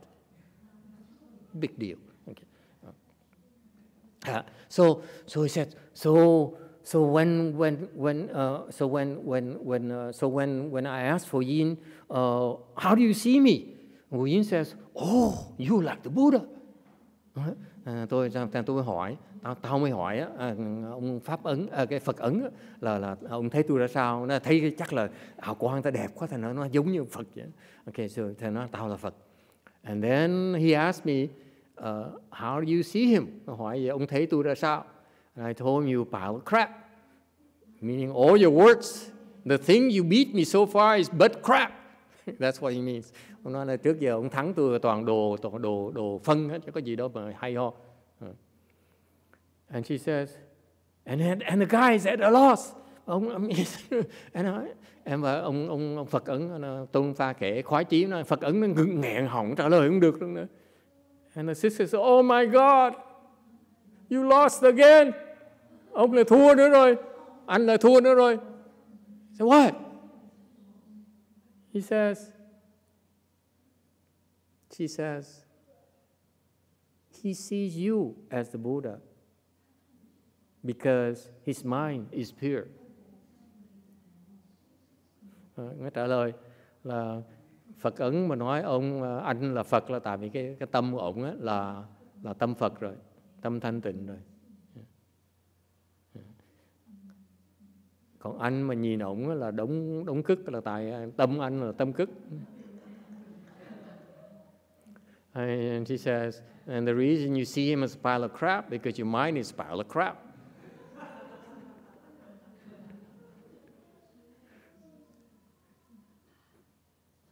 And Sudongpo, oh my God. Tô Đông Pha chịu thua luôn. That's the meaning of this. The reason you see this world as suffering, as defiled, because your mind is a pile of crap. Anh quý vị thấy cái thế gian này mà quý vị thấy bất tịnh, thấy là khổ sở, thấy người ta là ngạo mạn, người ta là ngu si, là tại vì cái tâm mình là toàn là cứt không à, toàn là ngu si không, toàn ngạo mạn không à.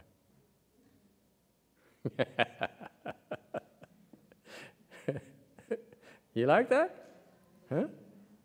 That's the meaning of this. Once you become enlightened, everything you see is pure. Nothing bothers you. Và khi quý vị đắc đạo rồi, quý vị nhìn cái gì nó cũng là thanh tịnh. Everything is perfect. Only one Buddhism, not two. Chỉ thấy một Phật Pháp thôi. You see that? When you confuse, you see Korean Buddhism, you see Vietnamese Buddhism, you see Japanese Buddhism, you see Thai Buddhism, because you confused. Quý vị hiểu chưa? Quý vị chưa đắc đạo, quý vị toàn thấy Phật Pháp, người Ấn Độ, người Tàu, người này nọ. Ok, nó còn ngu, nó còn ngạo mà. Còn quý vị đắc đạo rồi, it's all one, only one. Does it make sense? Okay, let's pass the donation box around. Okay, 43. We still have a few more minutes. Còn một vài phút nữa. Okay. 43, Sutra text. Magistrate, if the person of the East merely purifies his mind, he is without offense. Whereas one may be of the West and his mind is impure, he is at fault. 属郡东方人单信净极无罪，虽西方人信不净亦有奸. Sĩ quân, người Đông phương mà tâm tịnh thì vô tội, người Tây phương mà tâm bất tịnh thì lại có tội.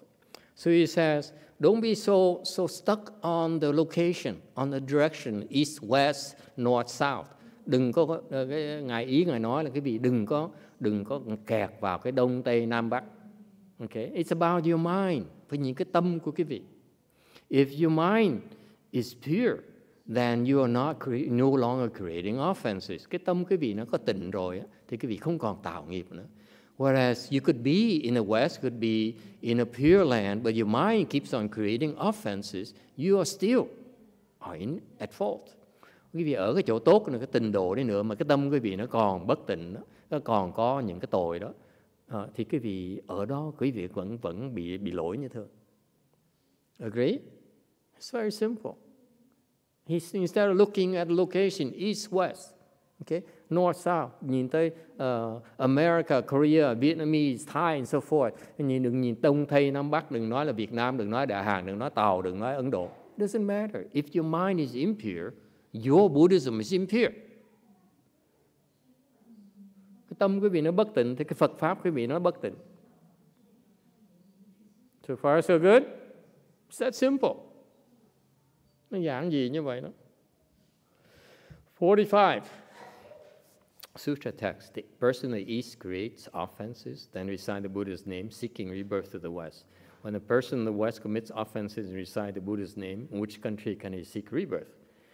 东方人造罪，念佛求生西方；西方人造罪，念佛求生何国。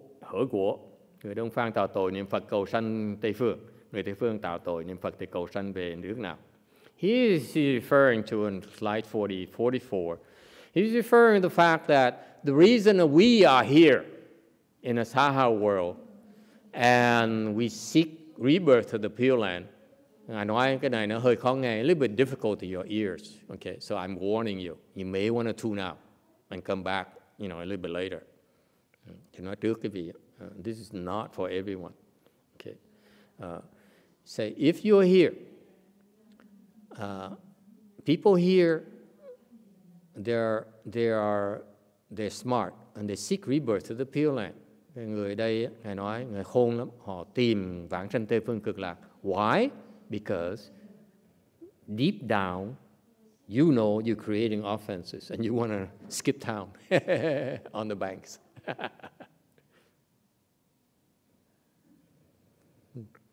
Thầy nói ở đây lý do mà quý vị cầu vãng sanh là tại quý vị đang tạo tội, giống như đang làm chung bậy, xong rồi làm bậy xong rồi chết rồi xong chạy trốn chỗ khác. So all you're doing, you're avoiding, you're skipping town on your creditors. Quý vị bỏ chủ nợ mà chạy. Because when you create offenses, you have to pay back. Quý vị tạo tội phải trả tội. Agree? And now he say, see, the sixth patriarch doesn't mince words. Ngài lục tổ giảng, sometimes it's difficult to hear. Nghe nó hơi choáng tai một tí. Okay? It's not for everyone. He says, you seek rebirth because you are creating offense right now. You know you're smart. That's why you're trying to run away. Ngài nói, trắng trợn, Ngài nói, quý vị, những người mà đầu cầu vãng sanh đó là quý vị biết mình đang tạo tội. Thành ra lo trốn qua bên kia. Bỏ nước mà đi. Evil people, evil. Okay? You're evil people. In other words, I interpret it for you. You are evil. Okay? Okay? That's why you're running away. Agree, disagree? Đồng ý không đồng ý? Why would you seek to go anywhere else if you're happy here?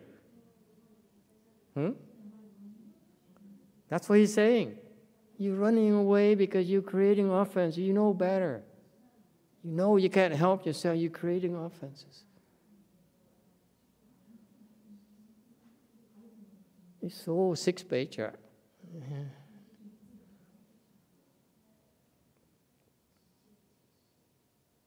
All right?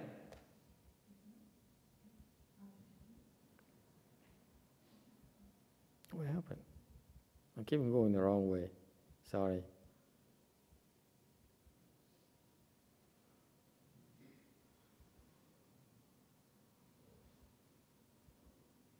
Okay, so in 46. So he says, if you keep on creating offense here, he doesn't beat around the bush. The Venerable Huineng is very brutal. And I know I tried to soften the blow for you, but you should take this as an insult. Okay? Thầy giảng cái này là thầy cô hài cho quý vị cười thôi, thì ra Ngài đang chửi chúng ta đó. He's insulting you. He says, you creating offense, and then you listen to Shakyamuni Buddha. And you know what? The Buddha says you should go to the West, and you're so happy, and now you can create offenses and run to the West. He says, Sixth Patriarch says, you're not impressing me. I'm not impressed. Basically, what he says. Vì thế, Ngài Lục Tổ, Ngài chửi mắng cái vị, Ngài nói là cái vị lo tạo tội, suốt ngày tạo tội. You all day long you create offenses. And then you seek rebirth to the West. That's why you seek rebirth. Cả ngày tạo tội xong rồi trốn. Okay? And what he's saying is that, and then you go to the West. You continue to create offenses. Where are you going to go now? It's only one West. Rồi Ngài nói khôi hài. It's kind of humorous. This is Chinese humor. I don't find it funny either, but he says, then you go to the West. And I know you're going to keep on creating offense. Where are you going to go now? That's what he's saying. He's insulting us. You understand that? Not funny, yeah? Never mind. Okay, let's skip this. It's no need to dwell on this unpleasant stuff. 47, Sutra text. Ordinary deluded people do not understand their self-nature and do not know that the Pure Land is within themselves. Therefore, they make vows for the East and vows for the West. 凡于不了自性，不是身中净土，愿东愿西, người phàm si không biết tự tánh, không biết tịnh độ trong thân, nên nguyện đông, nguyện tây. It's so insulting. It's unpleasant, but I'm sorry. It's his words, not mine, okay? He says, people are so confused. They don't realize that they look at the Pure Land as somewhere else. They don't realize the Pure Land is within their self-nature. Thành Ngài nói đó, cái người mà mê muội đó, người ta cái nghĩ là tịnh độ ở chỗ khác, thiệt ra họ vì không hiểu rằng cái tự tánh của họ không biết rằng cái tịnh độ trong cái tự tánh của họ. Okay, because they don't understand about the self nature, không hiểu được cái tự tánh của họ. Okay, and that's why they seek relief from somewhere else. Nên họ chạy ra ngoài tìm cái giải thoát ở ngoài. Okay, that's all he's saying. Any problems? I try to be polite here in my preparation of the slides, but when I look at your face, I should be honest. Lúc thầy soạn cái này thầy lịch sự, thầy không dám dùng chữ nặng, vì nhìn thấy cái mặt cái vị đó thôi mà nó sự thật nó mất mặt. Okay? Too many of you.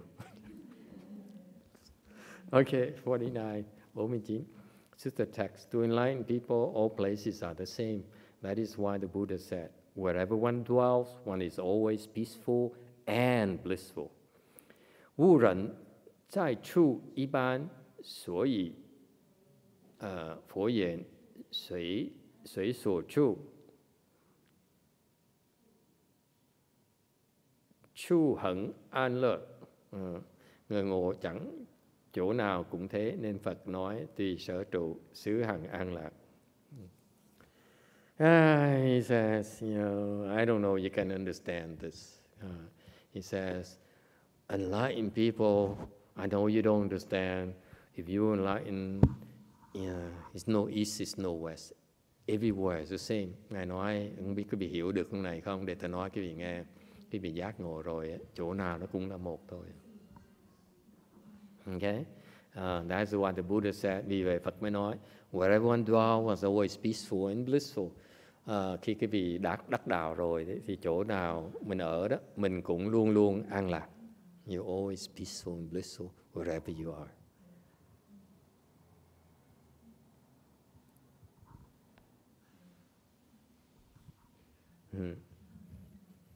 Any questions or comments? So you go home tonight. Yes, one question. You go home tonight. You look at your husband's face. Ngày nay về, translate for her before she asks the question.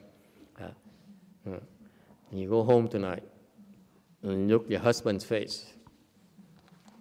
Can you feel at peace and bliss? Hỏi cái vị bây giờ về nhà coi mặt chồng mình, coi mặt con mình, okay, mình có được an lạc là không? Yes, question. No, she has question. No question. Oh, she was like, what? Okay. He says, why aren't you blissful and peaceful? Why do you feel blissful? Why do you feel peaceful? Tại sao quý vị không có an lạc? Ask yourself. Okay? You should be. Okay? You should be blissful inside your mind. Cái lạc á, là cái tâm quý vị nó sung sướng. Your mind is happy. It's called bliss. It's not happy. Happy people call is a sensual happiness. Blissful here is the happiness of the mind. There's a difference between happiness and bliss. Phải hiểu rõ sự khác biệt. Why is it in Buddhism we don't use the word happiness? Happiness is a worldly concept. It's not a Buddhist concept. Cái hạnh phúc á, thì hạnh phúc cái lạc á, cái lạc với hạnh phúc nó khác nhau. Cái hạnh phúc á, là một cái quan niệm thế gian này. Lạc là quan niệm của cái tâm. Okay? Happiness is sensory. Is it clear? Cái hạnh phúc đó, nó do giác quan cái vị. You see something, a work of art, a Picasso, whatever, you like it, you happy. You see the sunset, you happy. Cái hạnh phúc đó, là do cái giác quan cái vị nó tạo ra, right? Happiness is dependent upon your sense organs. Hạnh phúc quý vị nó dựa trên cái lục quan của quý vị. Yes or no? I dare you, anyone who says, I'm seeking happiness, I'm seeking to be happy, ask them what makes them happy. It's all based on the six sense organs. Hỏi những cái người ta tìm hạnh phúc đó, ai cũng tìm hạnh phúc. Hỏi ta hạnh phúc là cái gì? Người ta nói cái vị biết hạnh phúc là nó dựa trên cái lục quan. Yes or no? Look at my baby. Oh, so adorable. I'm so happy. Nhìn con thấy nó mũm mĩm dễ thương dễ sợ. I'm so happy. I'm glad I have the boy. Mình có con mừng dễ sợ. I would never give this up. You know, it's so worth it. Mình thấy con cái sướng dễ sợ. And look at your wife.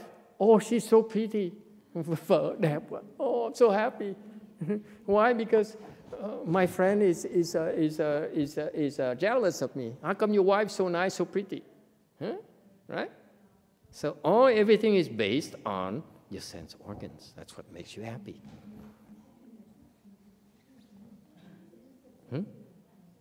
What about bliss? Lạc là sao?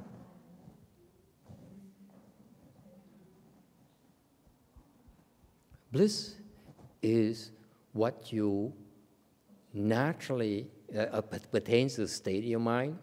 Cái lạc này là nói về cái tâm của quý vị. Your mind is blissful. Cái tâm của quý vị nó lạc. Okay? This kind of happiness. Okay. I'm running out. The English doesn't have any word for it. We have nothing. It's so new to us. I'm so sorry. The English word, we have nothing beyond the word happiness.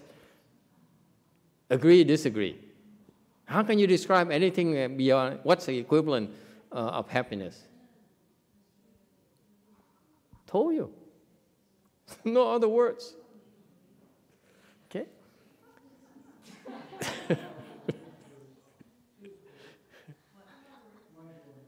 What? Mind-blowing? Yes. Mind-blowing. Happiness, mind-blowing. Euphoric? It sounds like drugs. These people are on drugs. No, Euphoria, như ta dùng danh từ hạnh phúc mà họ ai không có danh từ hạnh phúc. The mind is so happy. What can I do? I mean, I have no way to express it. The mind is happy. When you enter samadhi, your mind is blissful. That's a difference. Lúc mà quý vị nhập định đó, cái tâm quý vị nó lạc. That's what happens. The bliss here refers to the euphoria in your mind when you enter samadhi. When you're out of samadhi, that's when you're happy. When you're in samadhi, you're not happy. You are blissful. When you're not in samadhi, you are happy. That's the difference. Is that clear? So bliss is happiness when you're in samadhi. Very quickly. Like that. Please. Is that clear? Cái này á, là cái hạnh phúc á, là cái vị cái lạc là cái vị cái cảnh giác, cái vị cảm giác thì cái vị có mà khi mình nhập định. Còn cái hạnh phúc là cái vị ở ngoài định quý vị hạnh phúc được. Ok? Cái lạc nó chỉ có trong khi cái vị trong định thôi. Bliss only occurs when you're in samadhi. Happiness occurs because you're not in samadhi. That's why. Is that clear? Only we Buddhists can clearly describe it for you. The non-Buddhists, they don't know. They lump everything. They say, oh, I'm happy, I'm happy. They came in samadhi and say, I'm happy, I'm happy. No, you're supposed to be blissful.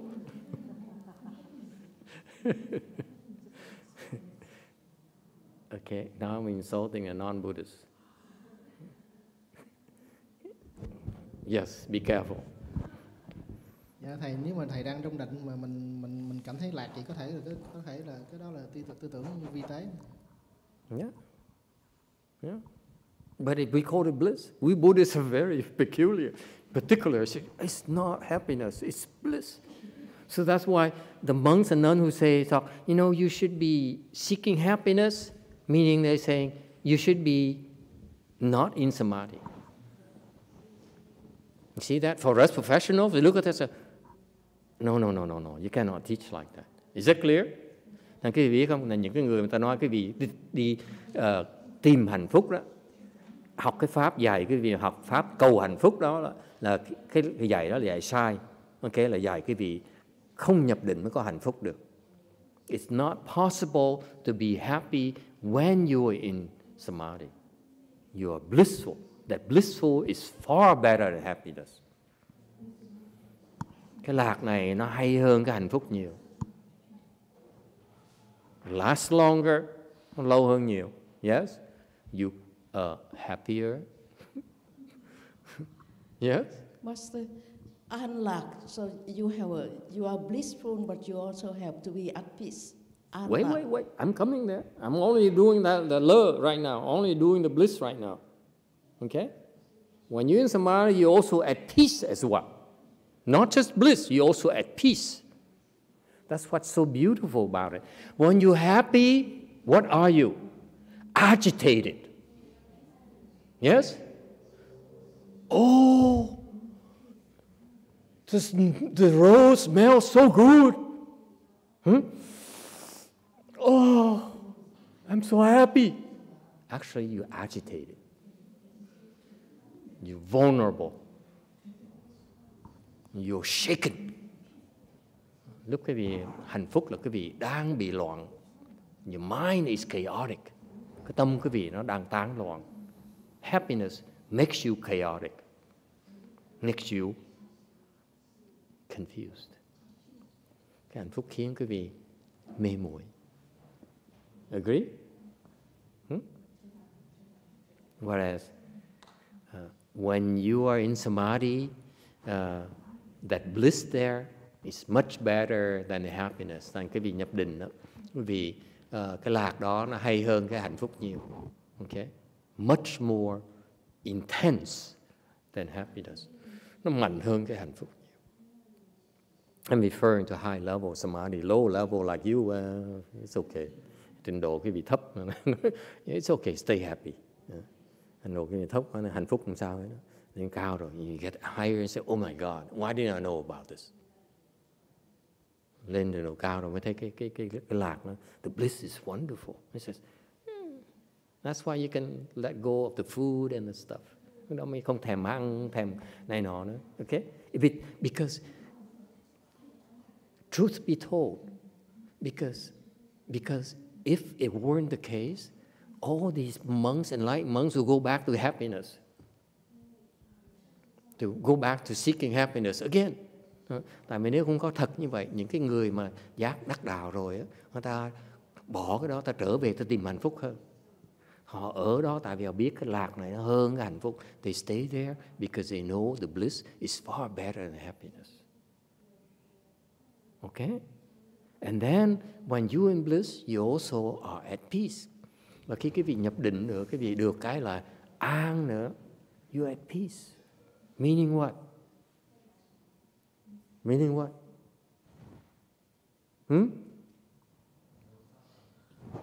You, what does it mean at peace? I ask you, what does it mean at peace? What does it mean you at peace? Like he says, no suffering. Make someone else suffer, she says. When she's at peace, her husband can suffer. Nói là tôi được an á, có nghĩa là chồng tôi nó khổ.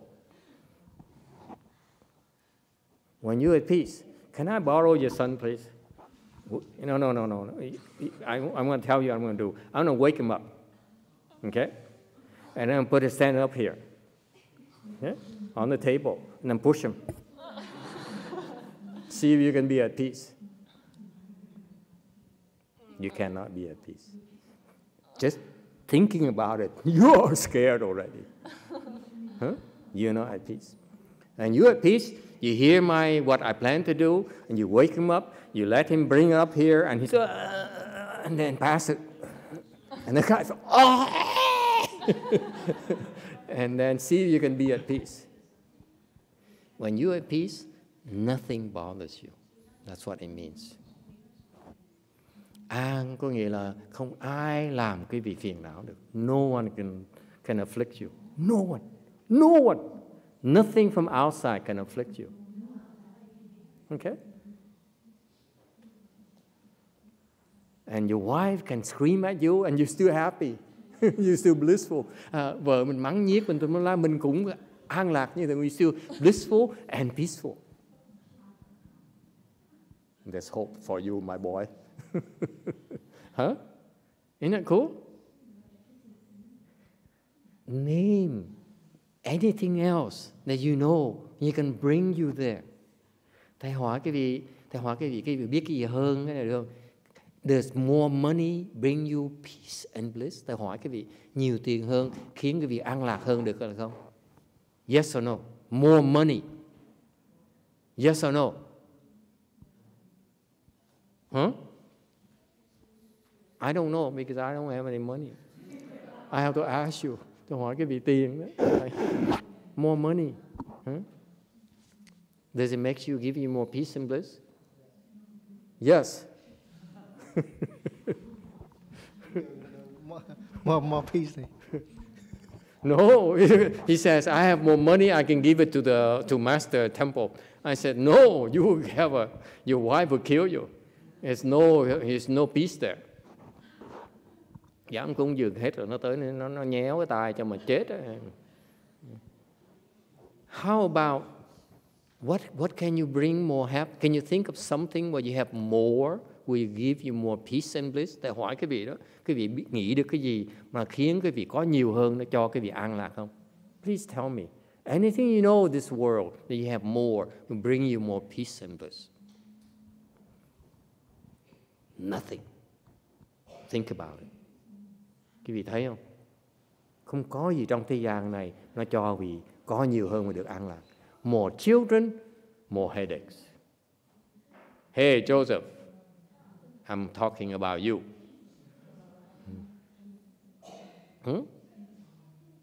More money, more children, more love. I know about that. Yeah? Yeah? More what? More tea? More coffee? More drugs? Nothing. Okay?